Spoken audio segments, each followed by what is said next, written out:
in Baltimore or any state? And did you focus on Maryland primarily or nationally? Or? To answer your first question, one of my favorite case studies I ever read was an individual. Her name was Sandra Mason. She was able to ask the students, what kind of problems do you see in your neighborhood? And they came up with all sorts of stuff. But one of them was about alcoholism. They were very concerned about alcoholism. And then when they investigated that and researched it, they realized there was a lot of liquor stores nearby the school. And what happened was there was an incentive program to put liquor stores in your school. And they said, well, at liquor stores, we have a lot of not pleasant things that happen around them. And they wanted to move it. So during the course of a couple of years, they were able to move those liquor stores about 1,000 feet away from the school. So they use a lot of mathematical modeling, data. That was one of the most beautiful things done. The only thing was it wasn't, there wasn't like a common core or any kind of standard. But she was able to make it useful for them to empower their community. Mm-hmm. And where was that? This was, I believe, Illinois. Okay. Yes. Thank you for your presentation. I'm interested in the school that you're working in now. Could you give an example of something that you've done that you think works, that exemplifies what you're talking about? So, my first week there, I was put into a classroom where close to a half of the students speak Spanish. And the English fluency ranges. It's a very large range. Some of them are bilingual, some of them are not. They only speak Spanish. We were going through a unit and I realized that I was trying to get them to speak English, and I just realized that that wasn't a healthy way to honor their own cultural expression. There's things in English that don't translate to Spanish well. But it was more about math is not universal in that way. So I ended up creating worksheets that were bilingual, where half the worksheet was in English and the other half was in Spanish. And it was really interesting to watch both of us bounce between the two. That would be one of the clearest examples I can give you of actually using something from that book in that moment. And you are bilingual. I can speak to students, not adults. I can speak to little ones. And your work is with small children? Middle school. Middle school. Like this range. Yeah. Mm-hmm. Yeah. Yes. I'm going to get a name wrong. I apologize if you said it, but I missed it in the talk. The name of the person who launched culturally or published culturally responsive techniques was Gloria Barnes? Gloria Lashley Billings. Billings, thank you. Mm-hmm. What's her background in terms of disciplinary expertise? Her background is, you can say it's interdisciplinary, but the way her title reads out is education. Okay. She coined culture responsive pedagogy, which fuels culture responsive techniques. And in that respect, right now she's currently studying how hip-hop cultural expression is really important to use in your classrooms. So she's going the more musical route. And is it okay if I just follow on? If you could take us back to the beautiful symbolic metaphor of the scales, the checks and balances. It's so striking the way you coloured it in. The political science, as you mentioned, is weighing down one side really heavily. Mm-hmm. Is there anything that can speak to that fulcrum, bar, if I've got the right word for it? Is there any discipline or body of speciality that can be used to guide how to get the poly-sci redistributed equally? Or is the whole point that it's all got to be relative? You've just got to have four disciplines checking in with each other. This was probably one of the hardest parts of this presentation. I've had several conversations with various faculty members, and in a nutshell, there's not one discipline that can just carry it over. There's not one solution to really make our education great. Is there a discipline that can tell you when they're even? Is there a discipline to tell you when you're even? I would say that the results of our students, whatever we coin as being successful is when we can determine whether it's even, and that varies across public health. You can easily see that in psychology, education, along Thank those you. lines. Very thoughtful, so I appreciate that. Yes. So, you said one of the first things you did with your interviewees was you wanted to see if they could define CRTs. Could they? Funny thing, no. Not one was able to define clearly with examples about culturally responsive techniques.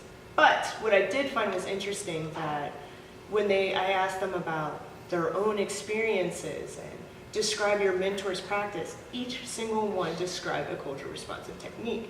So it's not necessarily that the definition is important. It's more about getting through the action of doing it. One individual made a comment that she was like, how is this is supposed to be an exemplary teacher. You're supposed to connect with your students. So why is this all of a sudden a new trait that you need to obtain? And she realized at that moment that that's how terrible our certificate programs are, because we're not creating that bridge. You know, it's a new thing to be a great teacher, and it actually should just be the foundation. Everyone should be a great, good teacher. Yes. So now I have two questions. So, Yes. based on what you just said, so have you been able to look at any curriculum in other universities as to who's doing this well? There's many people doing it well. There's just about any time, if you could just like research like culture responsive technique and then pick any kind of state, and you'll see these records of individuals implementing, like I said, hip hop in the education. They're like, yeah, hip hop, and they're able to understand concepts through various disciplines. So how does it vary? Is it based on particular areas of teaching like music, or is it particular geographic regions that are doing it better? It varies between classrooms to school institutions. There's one case, and I wish I looked more into it.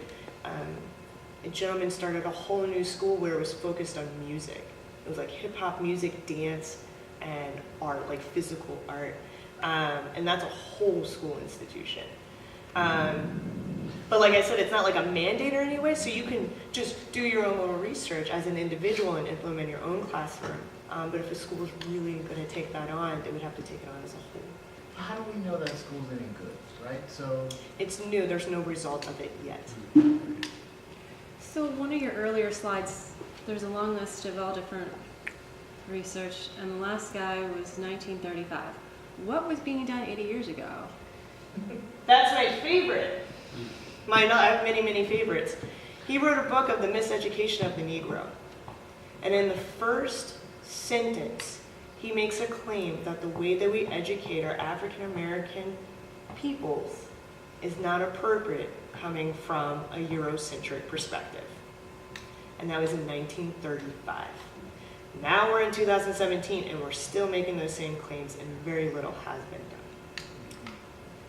So yeah, I'm so happy you caught that. Hard not to miss Yes. So you're a math teacher in middle school, and so you're getting students who've been prepared in an elementary school where often one teacher covers every topic. The contact I have with this as a parent, when there were kids in my family that were that age, and my impression was that elementary school teachers were terrified of mathematics and very poorly prepared themselves. And I wonder how that plays into, I mean, I don't know how you can be creative and expansive and provide different approaches if you don't really even understand how that multiplication works. And I don't know what you've come across in your own experience. There's a lot of research about that as well.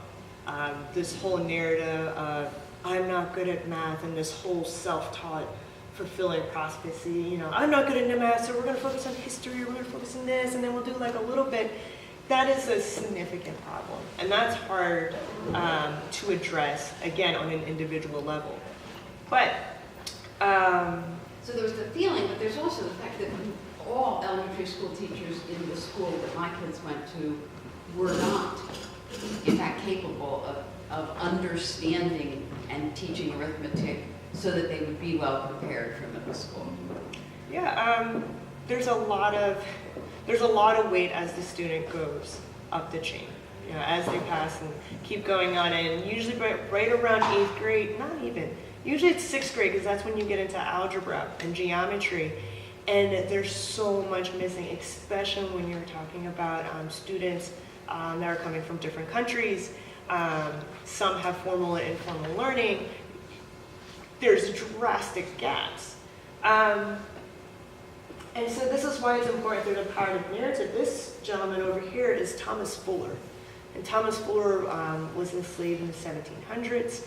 He was illiterate, but because he was illiterate didn't mean anything. He was a mathematical genius. And so I use this in the book because it's like, hey, you may be illiterate, you may have these skills, but you have to think of your own knowledge, how you perceive knowledge, how do you connect with that? But through this story, it's like someone's been here before. And getting this idea that, yes, it's rough, yes, it's complicated, you may get frustrated, you may not understand, but you will eventually. This is a tool that you'll need, at least to excel in formal education. So that's the power of the narrative that I highlighted there. I think for the sake of time, we'll probably have to say thank you again, but in this round of applause, to really thank the mentors and all those who supported you on a fascinating degree. Thank you. And I always